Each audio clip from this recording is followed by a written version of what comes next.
with us today.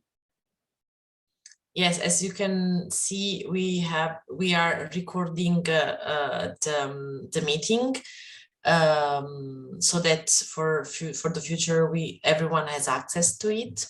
So I would like to introduce myself and my organization. I'm Alessia Sebillo, Executive Director at Diesis Network, and I'm expert on education, training, and anti-discrimination. Diesis was founded in 1997. So this year we are celebrating our 25th anniversary. And today we can say that we are one of the widest networks specialized in supporting the development, social economy, social entrepreneurship, and social innovation. We do have members all over European countries. We count now around 23, including Montenegro, Albania, North Macedonia, Serbia, but we are enlarging our border, let's say, also having members from Lebanon and Ukraine.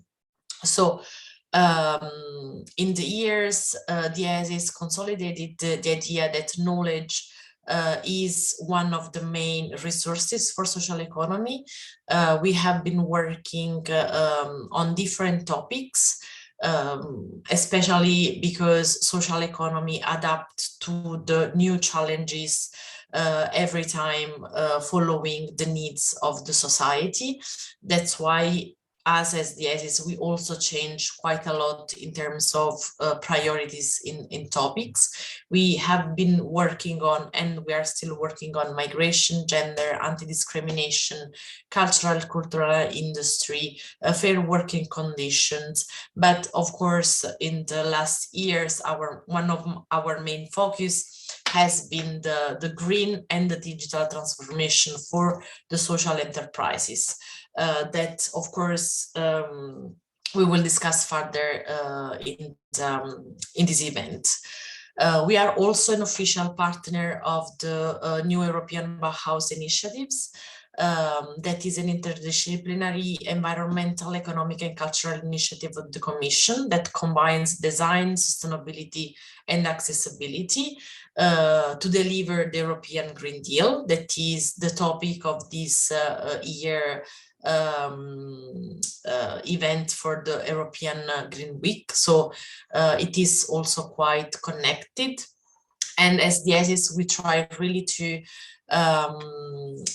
give light to the cases, to the enterprises, and to the activities related to the urban regeneration and everything that goes under the new European Bauhaus. As I was saying before, so to give you a bit the framework of this event and this week, the European Green Week is an annual opportunity that we all have to meet with policymakers and other stakeholders to discuss on the environmental policy for Europe. And this year, we are focusing on the European Green Deal and how we can have by 2050 a more sustainable and how we can support the growth of Europe with a more resource efficiency and climate neutral strategy. As I said, Diesis is promoting for a while now, since the very beginning, the importance of training, especially for the enterprises and especially for social enterprises.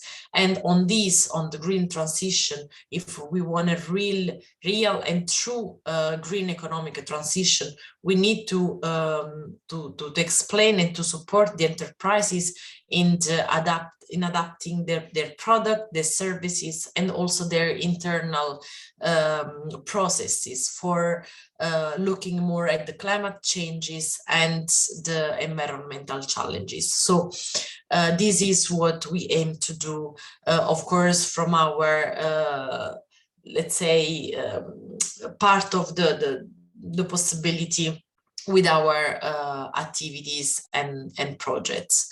The green transition promote, of course, the new local and sustainable type of jobs This is also very important to remember.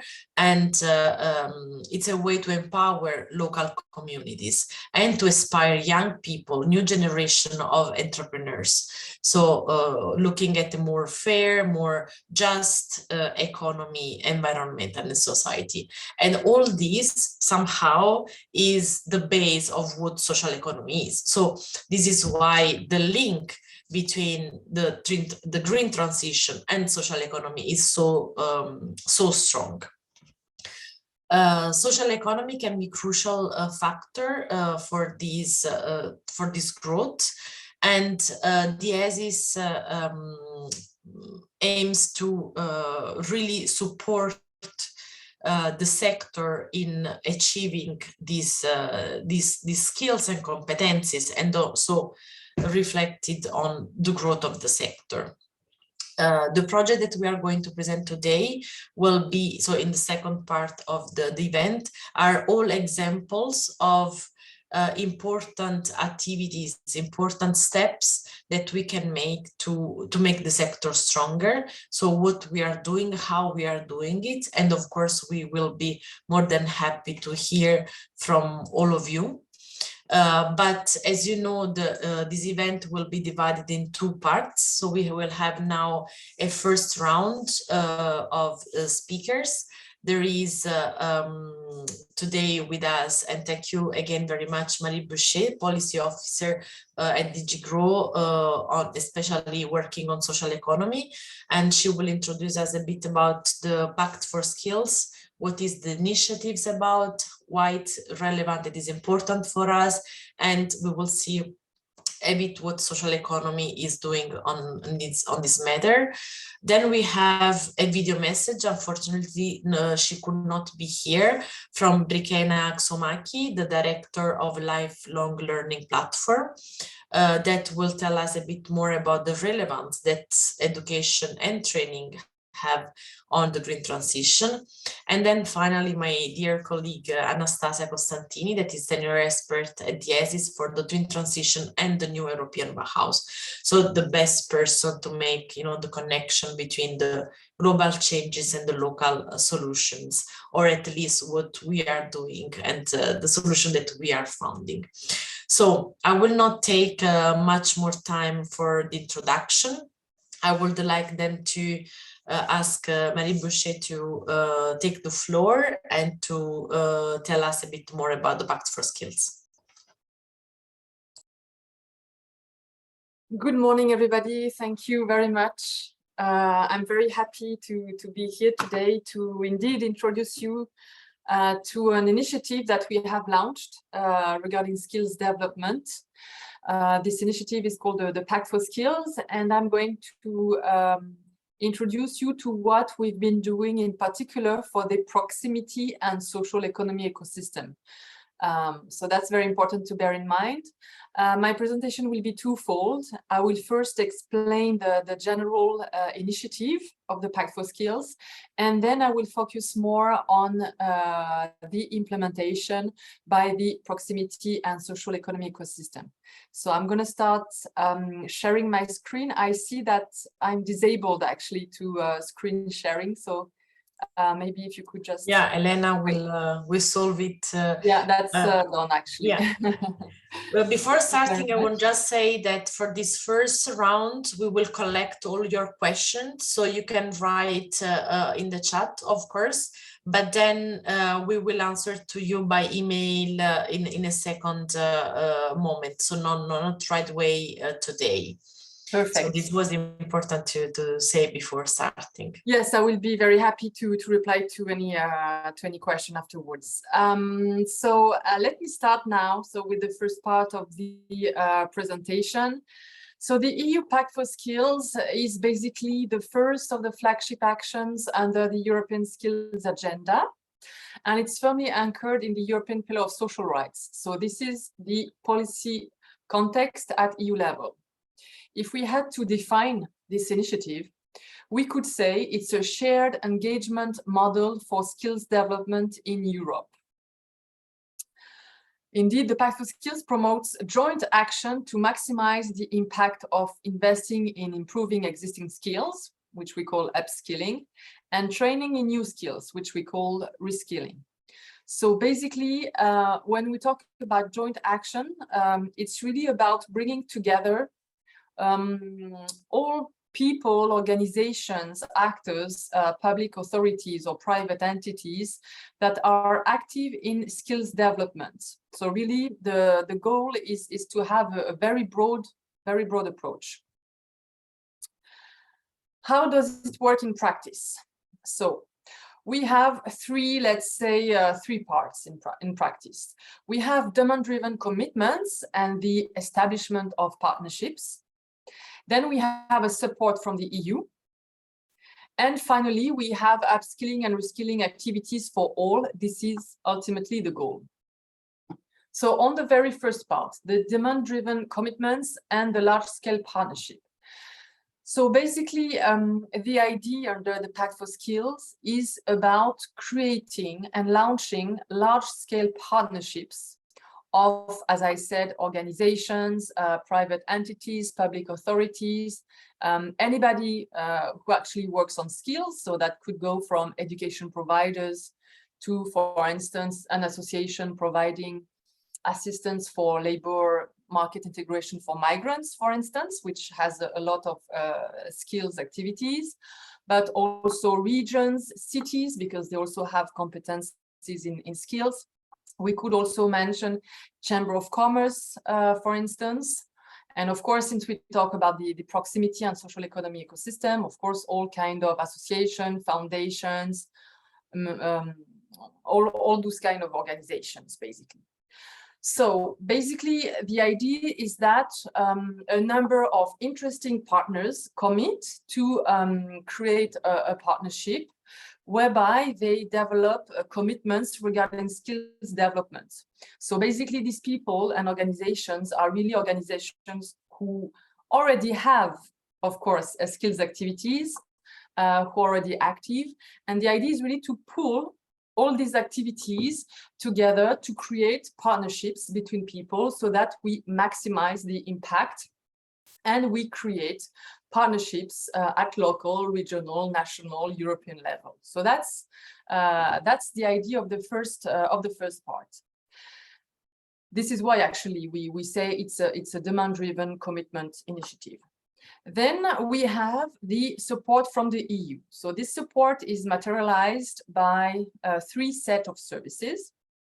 The first one is a networking hub, where basically we provide support in finding partners, first meetings, we promote the activities of the Pact members, we give links with existing EU tools related to skills. The second is a knowledge hub. So there we will organize webinars, seminars, peer learning activities, updates on EU policies and instruments, information on project tools, best practices. And finally, a guidance and resources hub, where we provide access to information on relevant EU funding, guidance to identify financial possibilities, etc. Ultimately, and this is the third part, partners will develop upskilling and reskilling activities for all, according to the 4 principles that are on the right side of the slide that I will explain in a minute. So how do people participate and how do they join the Pact? So first, let me tell you that if you're ever interested, if you're already active in skills development and you would like to join such an initiative, this is open. The Proximity and Social Economy Partnership has been launched early May, but it's definitely open to get more members. So if you have an interest, it's still possible to join. So if you were ever to participate, what would you commit to? Basically, as I said, when you sign up to the Pact, you sign up to a charter and its key principles. These key principles, they are on the left side of the slides. It's about promoting a culture of lifelong learning for all, working against discrimination, building strong skills partnerships, and monitoring skills supply demand. So then the partners translate engagement into concrete commitments, and the partnership monitor commitments. So this was the overall presentation of the Pact for Skills. I will now focus on the proximity and social economy ecosystem implementation of the Pact, with the structure and how we have developed the partnership. It's important to also note that actually the Pact for Skills is an initiative that concerns the 14 industrial ecosystems that have been identified, that were identified last year during the industrial strategy, and proximity and social economy ecosystem being one of them. Of course, it has developed its own Pact for Skills. So for this ecosystem, everything started in October 2020 with a high-level roundtable organized with Commissioner Schmidt and Breton, and some social economy and proximity representatives, where participants agreed on, if you want, the political will to engage into this process. This political roundtable was followed by a series of experts roundtables between January and April 21, where we have focused the discussions in order to, let's say, start to calibrate the discussion, because when you talk about skills, it's so broad that you need actually to really structure the discussion. And this is what we have done per topic. We have had the first discussion in the European Social Economy Summit under the German presidency, where we focused on digital education and training. We had then another discussion during the industry days, where we focused on accelerating industrial transformation and workers' skills through worker cooperatives. We had also a webinar organized with the European Venture Philanthropy Association on the funding opportunities linked with the Pact for Skills.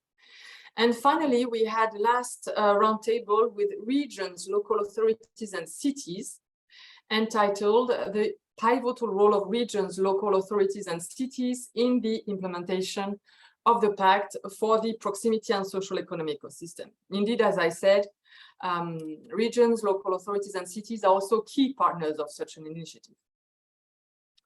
So basically, these discussions led us to several takeaways. I think first, it's very important to mention that there was really a general agreement that this particular ecosystem has a peculiar capacity for resilience and a peculiar role to play in upskilling and reskilling. People agreed on the human-centric approach, and also on the fact that this ecosystem is key because it's often the last resort after economic activity disappeared. The main takeaways also concern let's say, the priority skills that efforts should concentrate on. So this concerns digital skills, capacity building of the sector, and social economy entrepreneurship. After this process, we have then created a focus group. So the focus group was necessary to launch the partnership, because of course we have discussion, but we know we needed at this stage to understand which partners, which organizations was really willing to commit and to engage in the initiative. So for that, we created a focus group. We launched just a simple call for interest.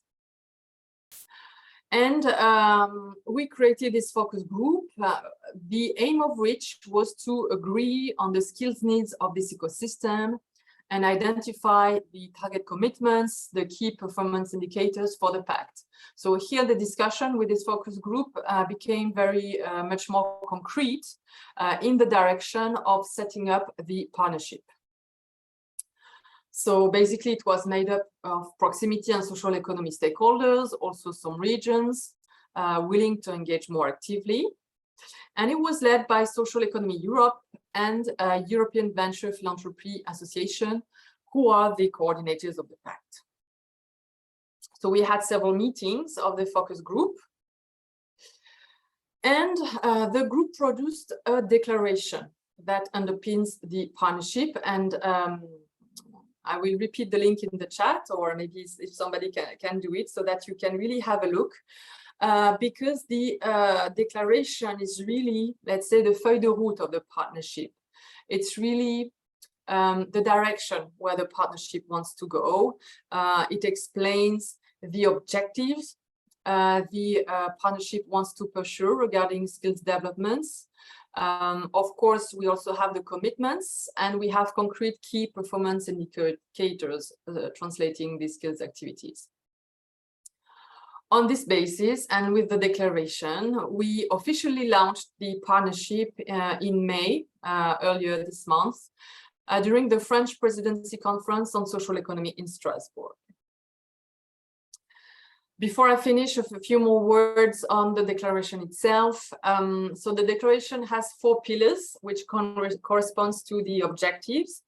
The first one is to enlarge the partnership, and this is very important. As I said, the process has started now, but it's not an open process, and whoever wants to participate will be very happily welcome in this initiative, because, as I said earlier on, the objective is really to have the broadest approach and to put organizations and people active in skills development in connection. So, of course, the more people and organization will be involved, the more impact the initiative would have.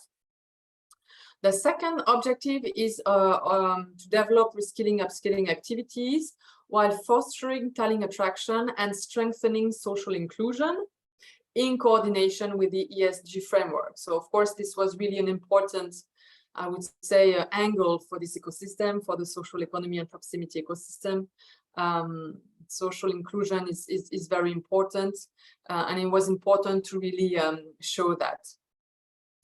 A third objective is to improve skills intelligence for the ecosystem. So here the idea is really that we want the partnerships and certain partners to map, let's say, the skills activities of the ecosystem, so that basically we know what's going on, we can monitor what's going on, also the needs, and all this discussion related to the offer and demand for skills, of course, and the skills matching.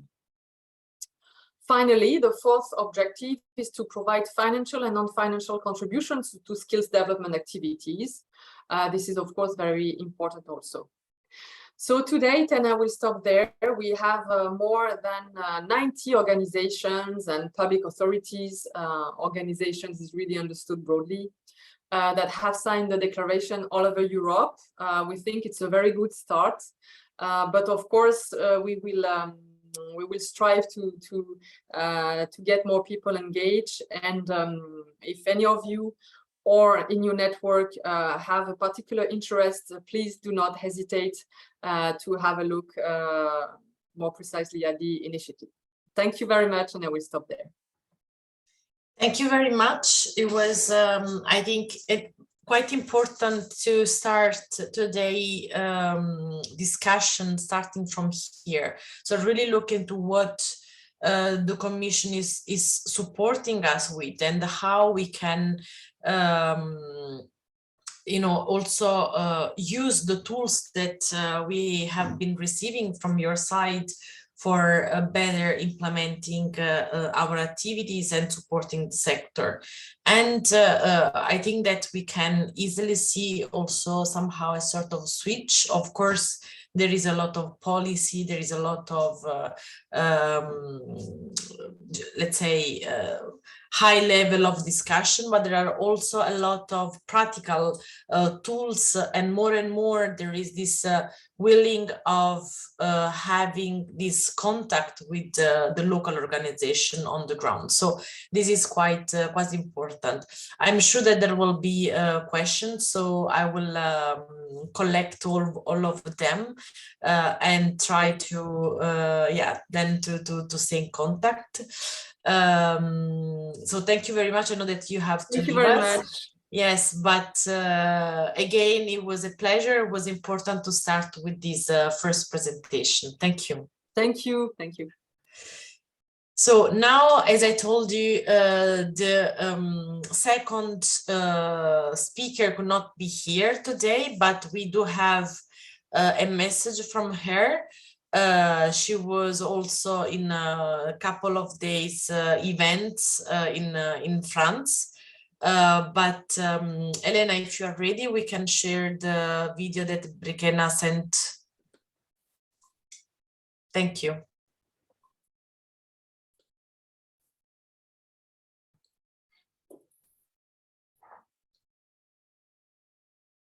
Hello to the Diesis Network members and partners and colleagues. Unfortunately, from the Lifelong Learning platform, no one was able to be present at your event and share with you our thoughts and celebrate somehow, if we can say celebration, the European Green Week, which is a very important week dedicated to the Green Deal. And of course, our take on it is from the angle of education and training. I represent the Lifelong Learning platform, which is a network that gathers all the stakeholders, education and training providers throughout Europe, across Europe, and more largely as well around the globe. We aim at promoting this holistic vision of education and its importance throughout life, the importance of continuous learning in the society, important for both personal and professional development. And in the context of your discussions, it's absolutely very important and timely to look at the role that education and training plays in creating a more sustainable society. And indeed, this is what we will need to all continue to foster and support policies that put education and training for all at the heart of the green transition, if we can call it like this. Without learning, without changing our way of doing things, learning new skills to do things differently, learning new competences, new attitudes, new knowledge, new know-how on how to do things differently, we cannot achieve the sustainable development goals, and we cannot achieve the Green Deal, and we cannot achieve a greener society and more sustainable society.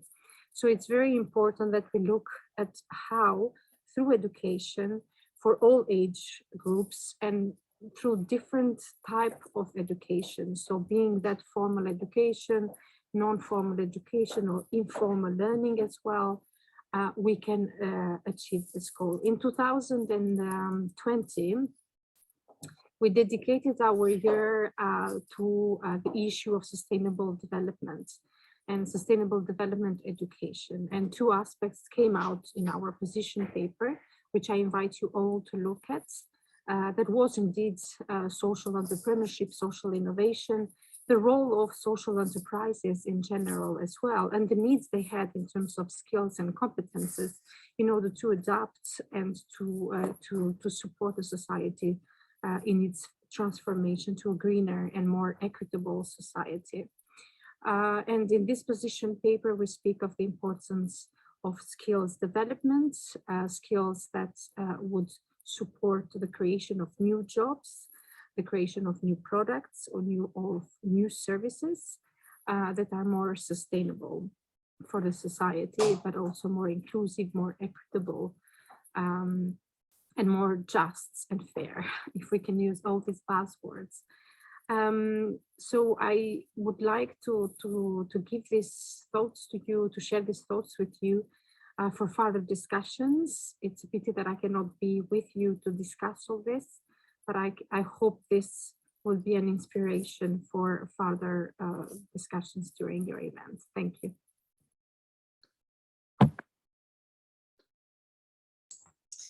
Thanks, Elena. Of course, a lot of ideas. I think that, I mean, we all are working in different ways in education and training, and it is always important to stop and to reflect and to share what each of us is doing in order to not replicate not only the products or not only the results, but also the mistakes somehow. And this is also what today is about, really to share the knowledge among all of us.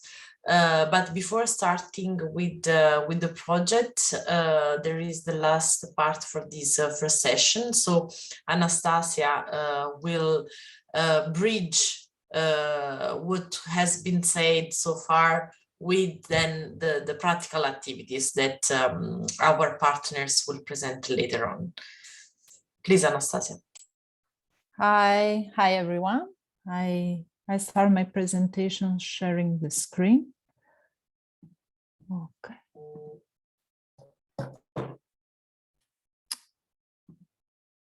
Okay. So as I said, Alessia, I would like to give you a sort of overview of how to say Diesis reflection among social and solidarity economy actors in this green and digital transition. So we start to work on it a few years ago, try to understand how can the actors of our ecosystem can really contribute to the green and digital transitions. As Alessia said before, no, we can see a lot of same key elements in both of them. And based on that, we start to explore several different aspects about green and also digital, but today we will focus more on green. So starting from greening ecosystem like energy, mobility, so a lot of cooperative, a lot of social actors already work on that. Or how to say, for instance, regeneration of rural area, sustainable food system, creative culture in the industry as a really tool to regenerate space and to regenerate community in this sustainable development way. The new European Bauhaus, the community engagement, especially in this small town or the populated area, as well as the green social entrepreneurs. And starting from, and circular economy as well.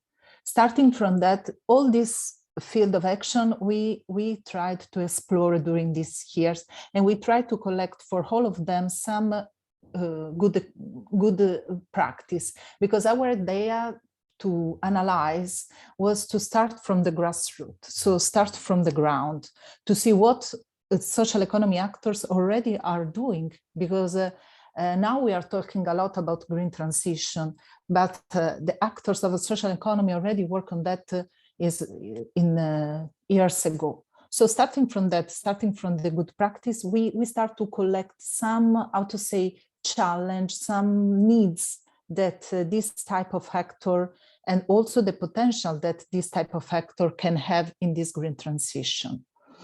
The first of all, that today we don't have time to explore all that field, so I choose just 3 of them. And one of the most important is this figure, the Green Social Entrepreneur. The Green Social Entrepreneur is a social entrepreneur with the environmental mission. And sometimes in the social entrepreneurship mission already is inserted the value of the environmental aspect. And this type of figure in our community can play a lot of role, but I would just analyze 2. That is one as community innovator that can change the economy structure through sustainability and inclusivity. Because as we know, we are talking about green transition, but before we talked a lot about sustainable development that more or less is a continuum. And in the sustainable development, we will always focus on also the social inclusive dimension. And then is a change maker. So it's not focused just on the problem, but they try to understand the context. So all the community and all the need of the community. When we talk with them and we ask them, what do you think about the green challenge? And they say to us, it's not green challenge, it's our local challenge. So they have this different mindset about that. We don't talk about green social, but it's local need, because we are going in this direction. So it means that green need is local need for the growing of our community. So I think that the green social entrepreneur could be a really key actor from social economy to help and to contribute in the green transition. And as I say, the green social entrepreneur can be a transversal aspect of all our industrial ecosystem. So from agri-food to mobility to energy to, if you have the key competence, the right competence and the right team, you can do that. The other aspect that I would like to focus with you today, we explore a lot the role of social economy enterprise in the rural dimension, like really an actor to empower rural community. And what we saw is that social and solidarity economy can establish various services. So not only agroecological service, but also food hub, rural cinema. So you can keep creative cultural industry as also a key actor to empower the rural community and improve the interconnection between urban and rural area. So a sort of mutual empowerment. So if you work on empowering rural community, you can improve the sustainability of the urban area. And another aspect really important, that since that social and solidarity economy are working with a really different economic sector, so not only food, but also creative cultural industry, tourism, creative activity, this can give to, especially for the young people, a new way to rediscover our rural area, a new way to live a new rurality and to see the full potential that this land can have. I know that 75% of European lives in city, but almost 80% of our land is a rural area. So we should also reconsidering and try to balance this aspect. And the social and solidarity economy can be, how to say, also a business model for youth to create new emerging sector in that area. And the last aspect that I would like to share with you is a social enterprise and sustainable food system. Here there are a lot of good practice, a lot of experience on the ground for all the part of the chain. So from the agriculture, since to retail and waste management. And we did an important research about it all around Europe with the collection, several good practice with a lot of interview from social enterprise.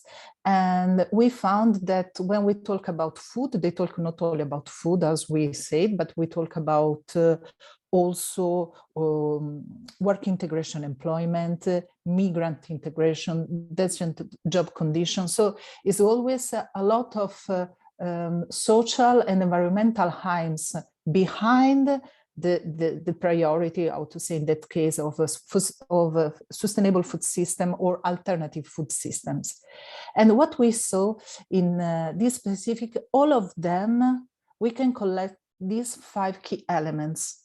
All this experience analyzed give us these 5 key message, that is they work and in their value, they can share inclusion, equity, respect, responsibility, and opportunity.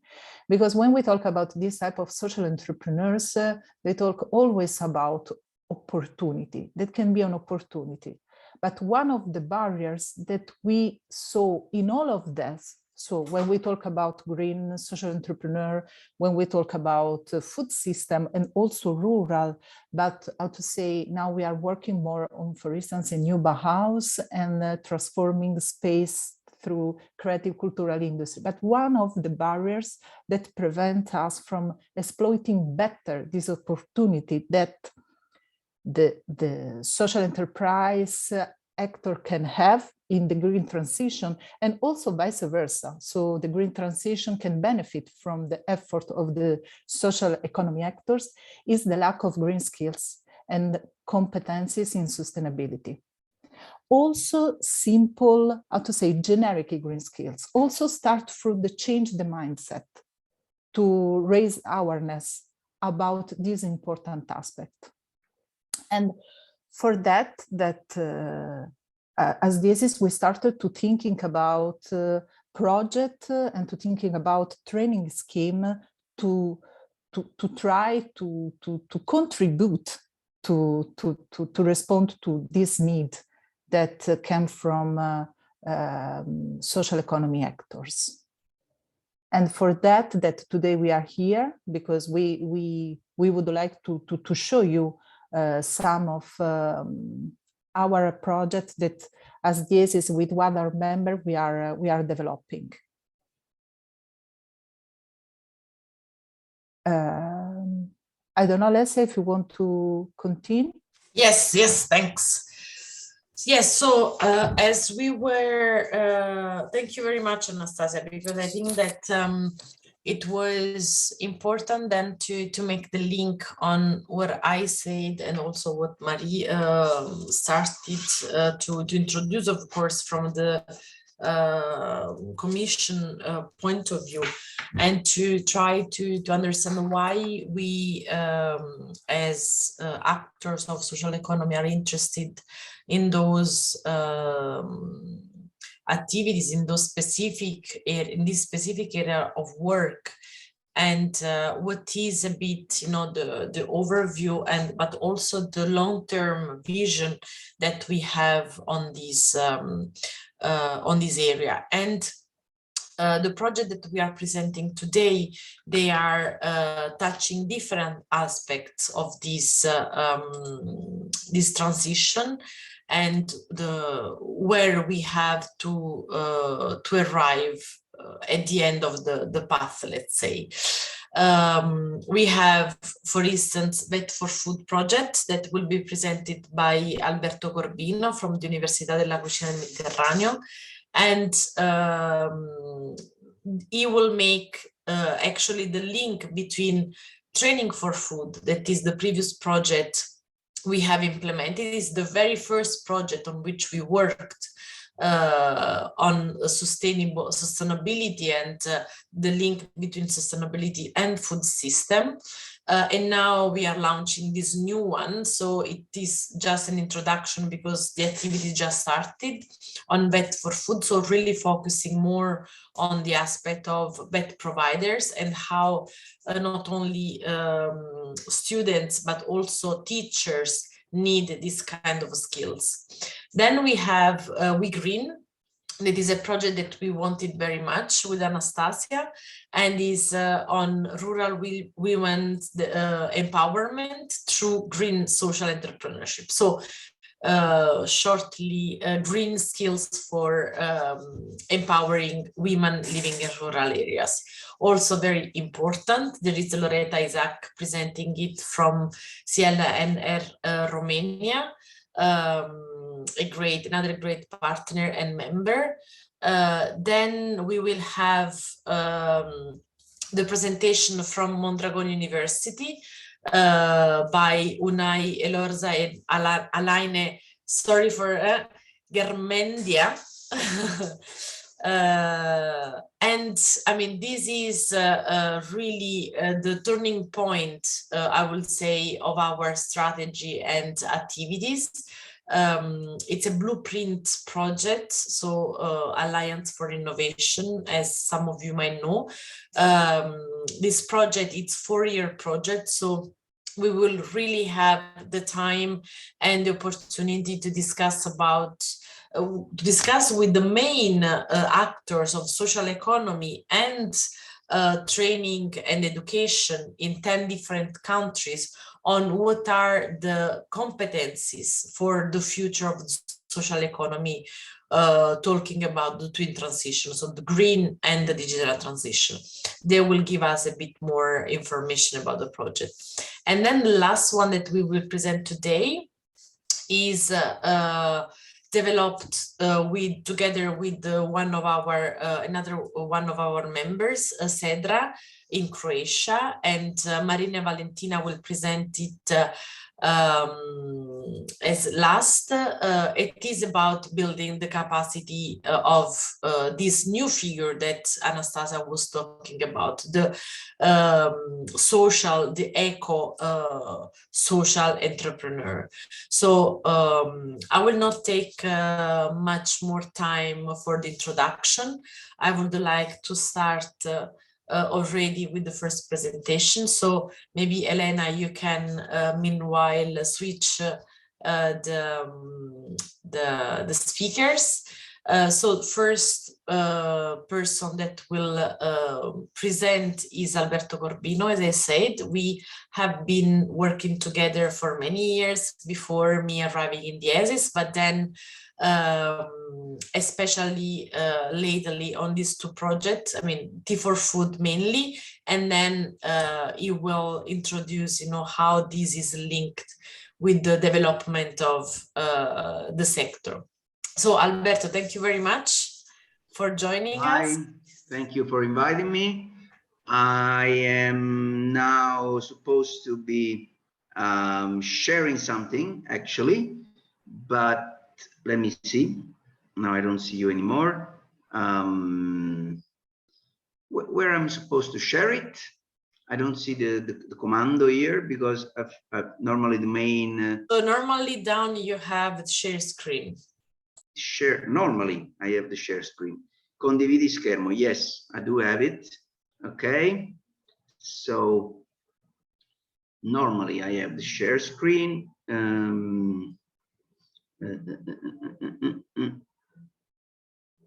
They should be open. This opened. Let me just see if I can share it now. Okay, here it is. Okay, do you see it? Yes, perfect. Yes. Okay, thank you very much. So thanks, Alessia, and for this invitation. I'm very, very pleased to be able to share our experience, our past experience, and to introduce the new one. My name is Alberto Corbino. I'm the president of this non-profit organization based in Sorrento, which is called Universidad de la Cucina Mediterranea. In English, the translation would be the Mediterranean Institute of Food Culture. So our task is mainly to deal with the sustainability of the food chain. Let me just give you a very worrying information about what is happening in our country about this awareness, what you've been talking about before. In December or in January, I don't remember, we had the G20 meeting in Italy.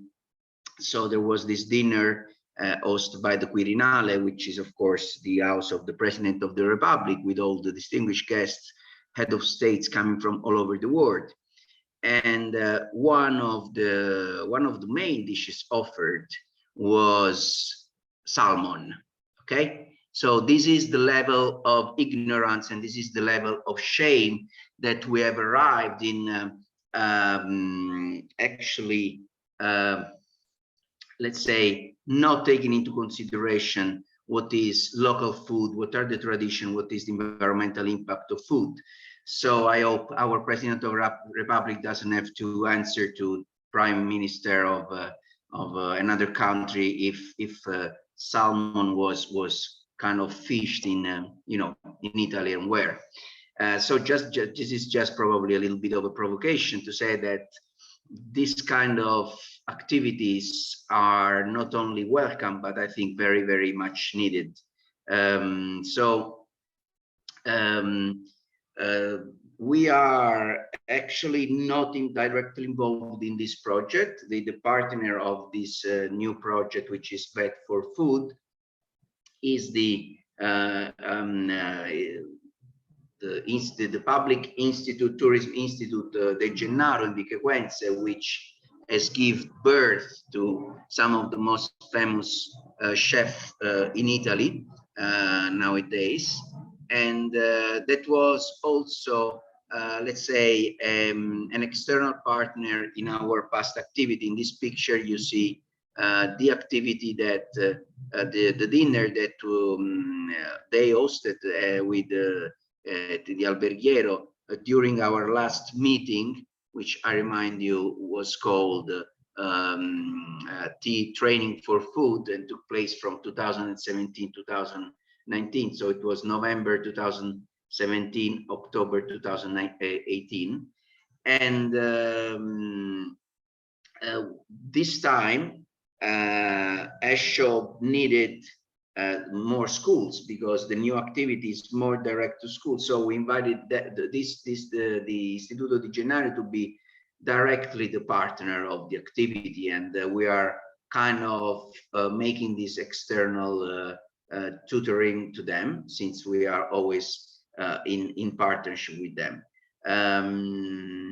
We are in Sorrento, and of course they are in Vicequenze, so we are in full of the Sorrento Peninsula, one of the most touristic area and oldest touristic area in the city. The picture that I also put here was part of the past activity and represent another guest of our activity, which was explaining one of the study cases which were adopted as best practice, and which is the Zero Waste Hotel. The Zero Waste Hotel has started the first actually Zero Waste Hotel in Italy was in Sorrento. And the initiative is by this little company who's called Hotel Rifiuti Zero, which is a small consulting company. And if you want to, if I may make a little bit of provocation, and it is that with UCMED, so my organization partnering with Hotel Rifiuti Zero, we have tried to spread this kind of awareness. Of course, zero waste does not concern also just about waste. It's more a general awareness about sustainability and green transition. So let's say that it's a 360-degree concept on sustainability. So the other war in data beside the salmon today is that we've been trying for years to involve the city of Sorrento in transforming Sorrento in a sustainable tourism district, at least as far as these environmental aspects were concerned. But of course, they are very short-sighted, so they always refuse to have some kind of territorial approach to it. But I'm very, very glad to say that in Barcelona, where our main partner ESHOP is located, things goes in a different way, and they are taking action more like an institution. But eventually, this just confirmed the great need that we have of having such activities. And this need was confirmed by the project that I would say we just finished, because we finished it right before COVID, and it looks like time has flown away. So training for sustainable food system development was aiming to develop professional training based on development of green skills in the food sector in order to increase the number of jobs in sustainable development. Of course, we do have a website where you can find our main outputs. I will just tell you briefly what we achieved to do. Well, in this picture you see our 7 partners, which were from Spain, Belgium, and Italy. 2 Italians, 2 Belgium, 3 Belgium, and 2 from Spain. Basically, what this project was useful for was to have some kind of confirmation that in our curricula, the vocational training schools curricula, and sorry, not the touristic and food curricula, there was a strong need to include some notions and some awareness about sustainability. So, of course, especially related to the food chain, from cradle to grave. So we used these 2 years working on the assessment of these, and also to assess which were the right tools to be implemented. As a result of this, we identified 4 areas in which our then technical tools should be identified. And as you can see, of course, there is an ecological area, an economic area, social area, and a nutritional area. So composing basically what are the main elements that would be needed. And so as an output, we can say, of this project, besides all the technical toolkits that you can find still online and then can be used by the teachers, I would say that the main output of this project is Vet for Food, so the new project, which also comprises a new country, which is Portugal, involving the National Agency for Tourism, which I think is a great idea, because I think that these activities must involve partners with a serious possibility of spreading deeply these ideas into the other institutions and also in the market, so restaurants and hotels, and of course to make all the institutional partners understand the importance of including this kind of information and notions and reasoning in the school curriculum. So basically, as we said, the target of the previous project were students with different training levels, and also professionals in the fields. We figure out that it was some kind of information was needed also for all these famous chefs and all the people working in this field. And then Vet for Food states the importance of the need of transversal fed module and training about food sustainability in all food related VET curricula, and a need of pedagogical innovation and digital transformation for a VET education, of course, especially after COVID-19 was somehow puzzled everything. What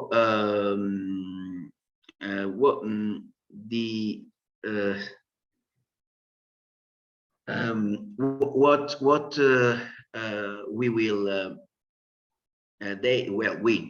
they will perform. Of course, they will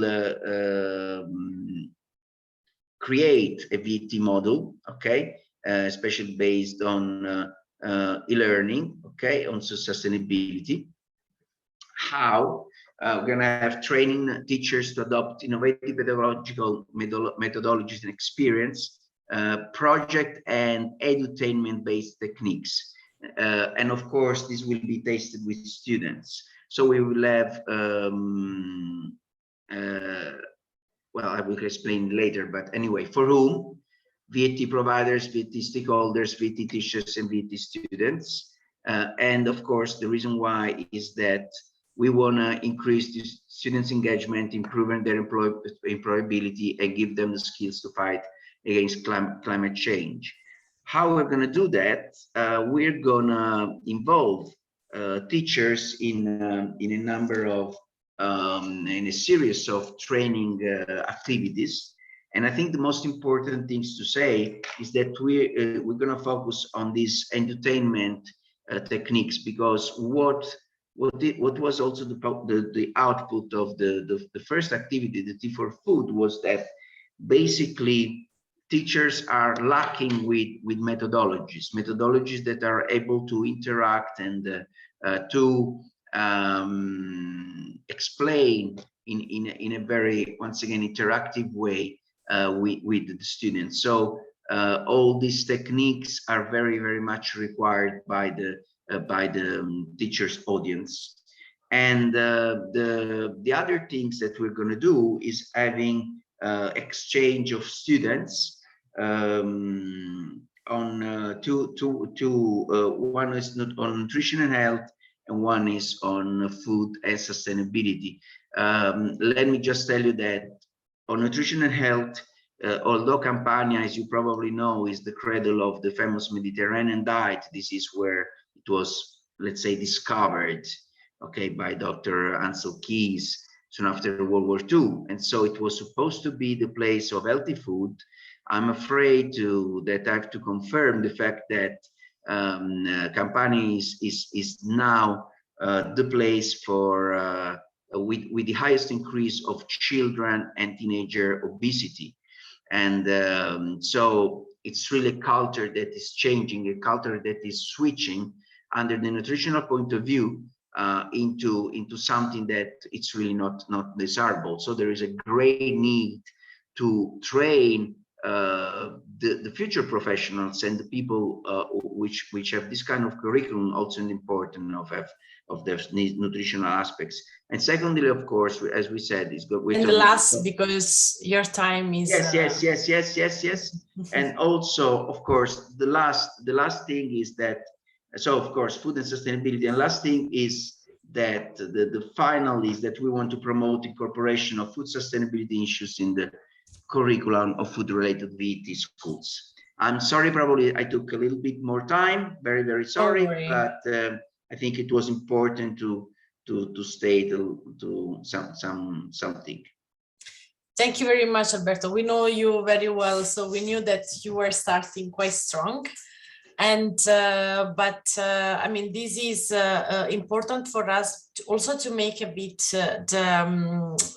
understand the participants to this event, how we started the process, and what were the first steps and reflection that we made when also personally in our personal life we were taking looking around and looking what was happening, and then of course being passionate about training and education, we could not stay still and not act, let's say, in this direction. So thank you very much. Thank you.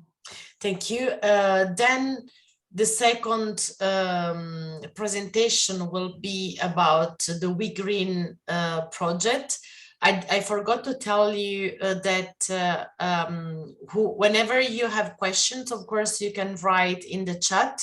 We will try to collect everything for the end so that we can answer to your question all together as last part of the event, or if we'll not have enough time, we will answer also to those by email. So Loretta, you are on.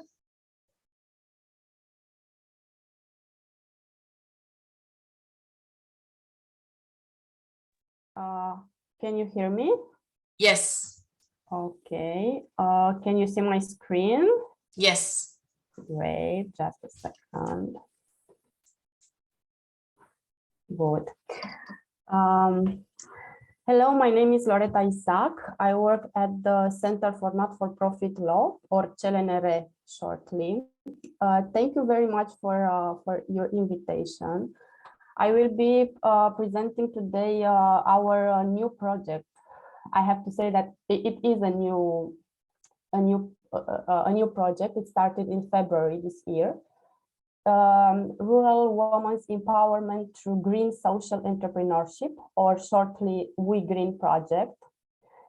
Personal for me, it's a challenge, this project, because I've had the experience to develop a social business in a small rural community in Romania. So I know what are the opportunities of the rural community, and also what are the needs of the women living in rural areas.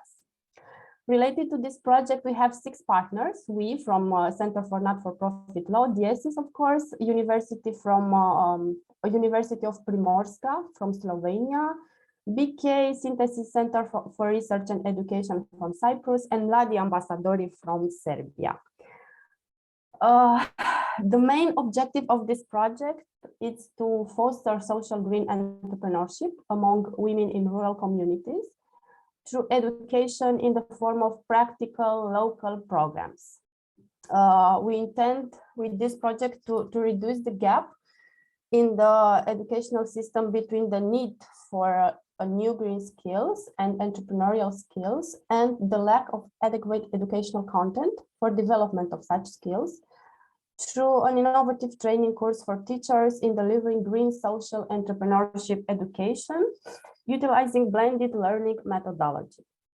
We have some specific objectives of this project, and those are building awareness in rural areas about women and green entrepreneurship as vehicles of empowerment of local communities, building the capacities of formal and non-formal educators in rural areas on green social entrepreneurship for women, the design and the implementation of local programs aiming at empowering women in rural areas through green social entrepreneurship, and also to develop guidelines for stakeholders at local, national, and European level.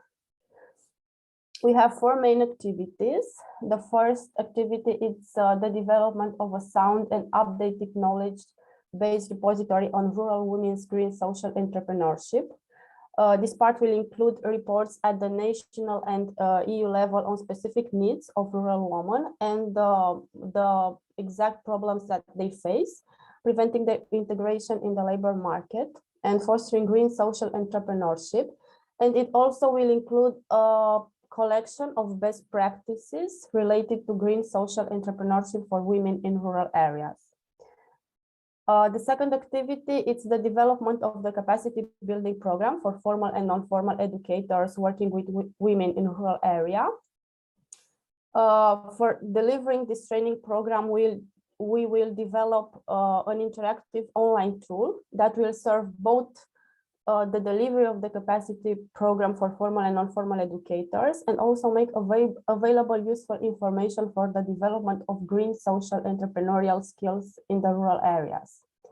The third activity is to implement the capacity building program at the transnational and local level. The capacities of 40 formal and non-formal educators of rural women in the 4 implementing countries, Romania, Cyprus, Slovenia, and Serbia, will be developed in terms of implementing the developed capacity building program in green social entrepreneurship. And we also we will have a guide for stakeholders at local, national, and European level. Before we start the training, we will define the needs of women living in rural areas and the respective skills and competencies that educators, formal or non-formal, working with them should have to effectively support them in the green transition. The content for the training course will follow a modular approach based on the set of skills and competencies that we have identified under the first activity of this project. And we'll focus on the ones where formal and non-formal educators that work, especially with adults in rural areas, seem to underperform. Approximately 10 participants per country will receive training on how to design and how to implement effective measures and interventions for fostering green social entrepreneurship. The participants will include mainly formal and non-formal educators coming either from local organizations or local authorities, but the session will be open to any other professional or institutional stakeholders that would like to participate. The training will follow a blended methodology, including face-to-face classroom sessions, but also virtual classes using the online tool. And I hope to present you our results next year, maybe. I hope to have the opportunity to present you the results of this project. Thank you very much, Loretta. And this will be actually the case a bit for all the projects, because they are all starting now. So we will have a lot of future events, and you will hear about development in the near future. Thank you very much for this. The next one is the project that is on one side, to me very important, but also very scary, because as I said, it's a 4-year project. It's a really strategic project for social economy. It's the base project for the development of competency of social economy, and is up to Mondragon University now.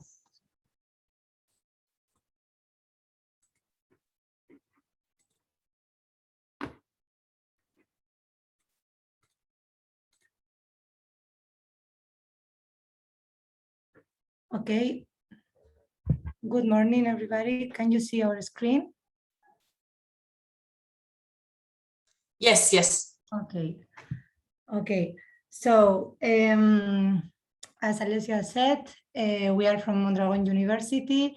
We are Unai Olorza and me, Alaina Garmendia, and we are going to present the base project, which is going to be started by September.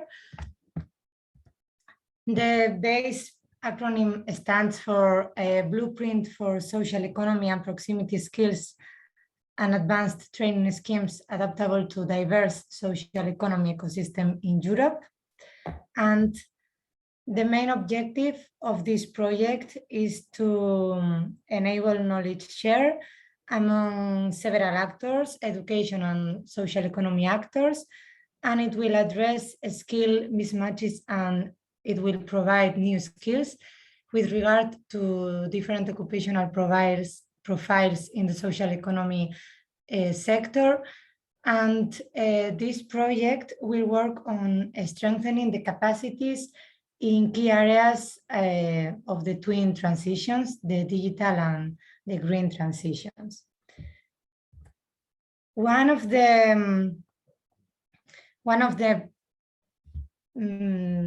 main innovations, I would say, is the consortium of the project. Is multi-agent and Europe-wide. It's led by Mondragon University, but it includes 32 partners in 10 countries. And we are key partners such as Social Economy Europe, the Mondragon Corporation, and the Diesis Network as a coordination team. But as we said before, it's a multi-agent consortium. It includes several profiles like education and training providers, such as our university, Mondragon University, ACME, University of Leeds, etc. It also includes companies, industry or sector representatives, Mondragon Corporation, and as you can see, there are others as well, different supporting or umbrella organizations, and an advisory board. So there are different agents, so that it's a combination of different backgrounds, which is a very powerful contribution. So why is it innovative, or why did we decide to go on this project? Because the social economy sector challenges, we identified the following ones. that there is little data on skill shortages and skill gaps in the sector. The training opportunities is often less prioritized. There is lack of awareness of applicable technologies and innovative tools for the majority of the social economy practitioners. Also that there is not a common framework of competencies for the social economy sector, and the lack of cooperation between social economy employers and educational or VET providers. So our contribution is that we have wide spectrum of activities, from research that identifying these gaps to implementation until the provision of training pilots, that it is a multi-agent consortium from diverse stakeholders. It also sets up an alliance for sectoral cooperation on skills for the social economy and proximity ecosystems, and it includes all types of cooperatives. So in a general overview of the project, as we said before, the project will start by September 2022.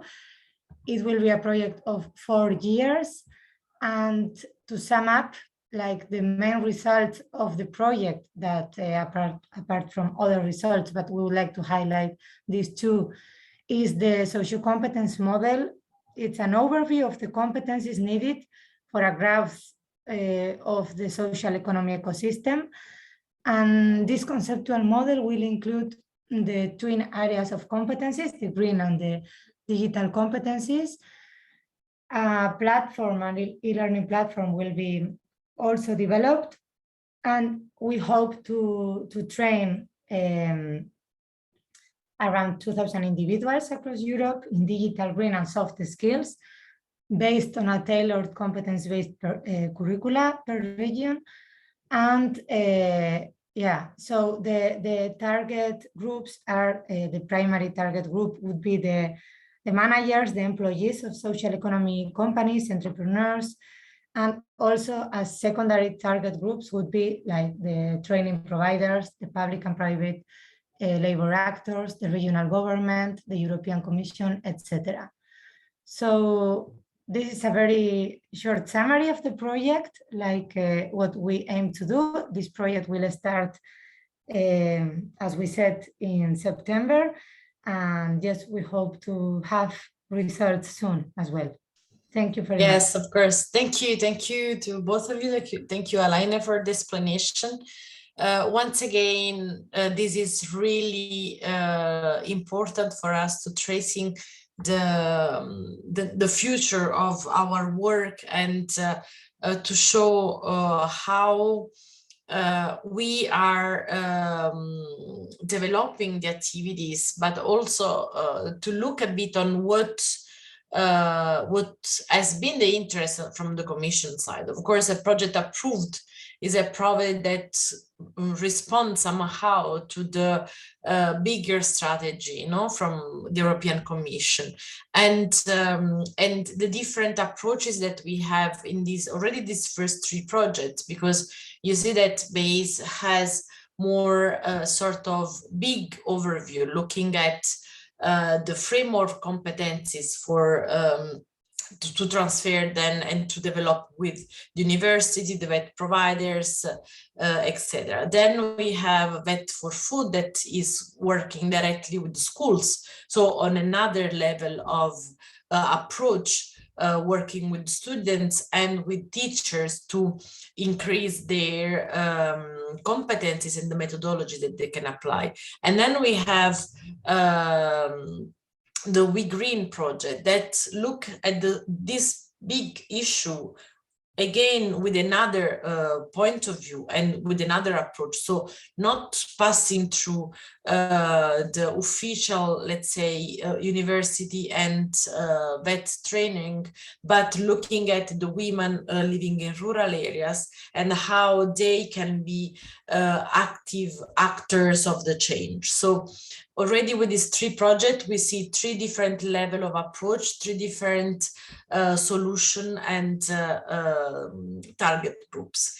And then last but not least, the eco entrepreneur that Valentina and Marin will present us.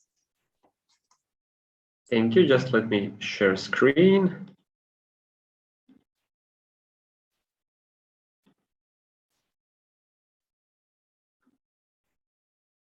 Okay, I hope you can see it well. Thank you for inviting us. Thank you for this chance to promote our projects and to share the goodwill and ideas that we have for this. Our good friends from Diesis honored us with making this opportunity possible to share the project idea that started on the 1st January of this year. It's still on the early stage of developing, but hopefully in 3 years' time that is going on, it will be doing some great things on the fields of social entrepreneurship. So for the first start, I'll try to make my PowerPoint working. Okay, it's working. We are representing Cedra Split. We are an NGO from Croatia. We have focus on social entrepreneurship, sustainable development, innovations, and social awareness. We work most with young people, also a lot with unemployed people, and our NGO founded its own company that's working on the social entrepreneur basis. So all the things that we work like education, promotion, the project sustainability and stuff like that, we are working through our social entrepreneur company that is owned by NGO, and then it's reimbursed and giving these funds to encourage and enrich our experience with the NGO sector that we are working with in our field. Our project is officially the long name, as always, Building Capacity for Innovation and Eco-Social Entrepreneurship, BC4ESA. It's co-founded by European Union to the call of Erasmus Youth 2021 Capacity Building. So our idea with this consortium is also important because we are targeting the Western Balkan states, and we are made of Croatia, Bosnia-Herzegovina, Serbia, Montenegro, and our friends from Belgium and Cyprus. So as you can see, we have a different mix of NGO, the civil sector, the public sector, and the private sector also in our consortium. We thought that's extremely important to have the views from all 3 sectors that can be very influential and promote the social entrepreneurship at its own pace. So the focus of our project is meeting local needs of organizations, mainly for Western Balkans region, and that are working with young people. Also, we are trying to be a change maker in the region by promoting and implementing non-formal learning based off normal, that's everything going online, but also that will be more and most interesting for young people that will be engaged in this project. Also, we are developing cross-border cooperation, and we are raising capacity of organizations that will be part of this huge project. So, of course, the good ideas and willing that we all want to have and implement this project is not possible without having great partners from all these countries that I mentioned you. And I have to say that it was very challenging and very satisfying and very enjoyable to have opportunity to exchange ideas, to make something new, and to promote social entrepreneurship of all areas that we could be more than good at implementing stuff that. So for the target groups, I will leave floor to my colleague Valentina, who is heart and soul of this project idea and very helpful on every step that we are working together. Valentina, please go. Thank you, Marin. So our project basically started with the needs that we all encountered in our 6 countries and 8 partners.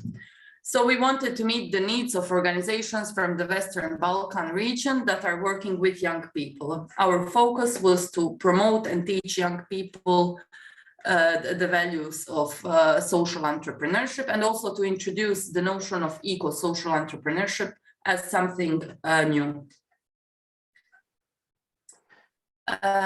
Mostly, we're trying to encourage young people to engage in eco-social entrepreneurship through the development of their soft entrepreneurial and digital skills, thus enabling behavioral changes for individual preferences, cultural values, and awareness for sustainable development and lifestyles.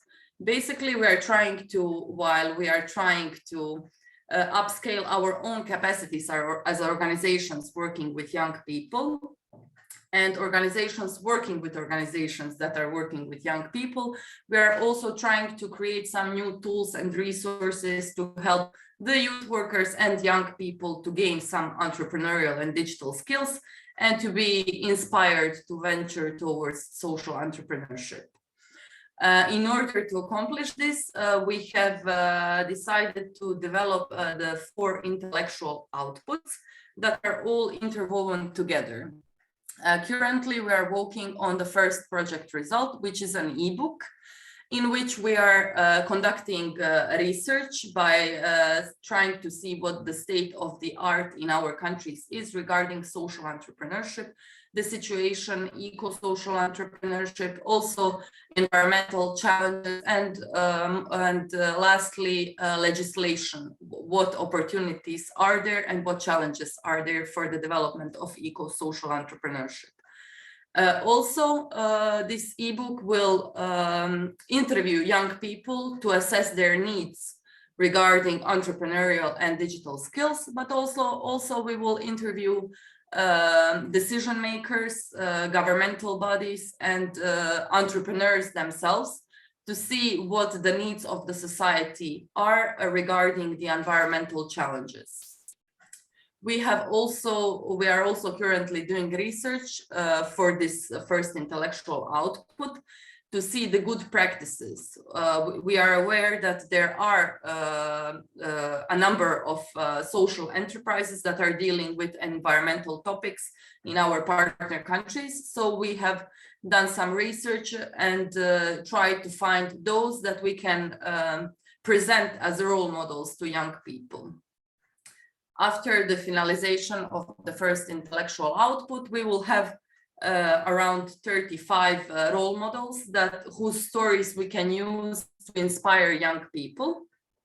So this will be the fertile ground for the development of the second intellectual output, where we will firstly do some research about gamification and game-based learning in terms of fostering entrepreneurship and social entrepreneurship skills and competences to young people. Then we will use all of these role models to come up with new innovative digital tools and activities that youth workers can use to teach young people the entrepreneurial skills and the values of social entrepreneurship. Then when we have this ebook that consists of various ideas for activities, tools, and resources, we will put our hands together to work on the development of our e-platform or a virtual learning lab. This virtual learning lab will consist of 18 game-based challenges or games such as puzzles, memory games, short digital escape rooms, and various types of games that aim to teach that aim to develop the entrepreneurial and soft skills of young people, and that aim to inspire them to use the role models that we have selected in the first output to see their stories and to get inspired to start their own social enterprises. This platform is not only aimed at young people that can develop their own skills, but it's also aimed at organizations that work with young people and at youth workers, teachers, and educators from all over the world that can use it for their own teaching activities with young people. And lastly, when we have these activities online, we will work together on developing a non-formal education curriculum or a online non-formal education training for youth practitioners that we will develop as a curriculum for all the other organizations across the EU to use it, to use our games, to use the ideas for the activities, and to use our analysis and state-of-the-art research in order to conduct social entrepreneurship skills to young people and to enhance their soft skills and to enhance their digital skills. Next slide. What we are what we are really working hard on is to develop our innovative framework for the intersectional eco-social development. As Marin said, we are including NGOs, governmental agencies, and others, and youth organizations as well, and clusters for eco-social entrepreneurship like etc., to work together to promote eco-social entrepreneurship and also to teach young people these skills.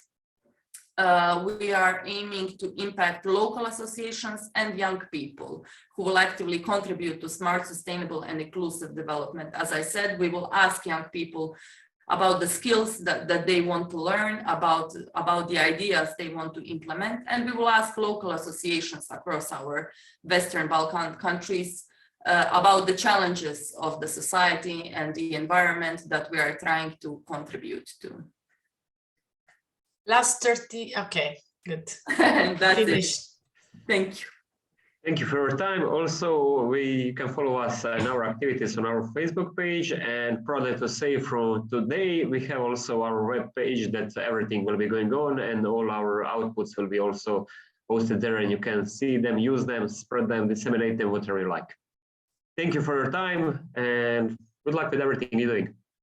Thank to you both for the presentation of the project. I know that you are working very hard on it, and is one of those that we just heard that had few more activities already implemented, but we still have a lot of time to go, and I'm sure that we will have a lot of other opportunity like this one to to share the results and to make the point of the situation. So I want to thank you everyone. We are a few minutes late, but still acceptable. We don't have then time for the questions, but again, you can send us emails, contact us directly. We can put in contact with you with each of our speakers today if you are interested to their activities or the project themselves. So thank you again. Thank you to Anastasia and our colleague Francesco for launching the idea of having this event today. And I hope to see you soon, to see you all very soon face to face. Have a nice end of the morning, and bye. Thank you. Bye. Thank you. Bye. Bye.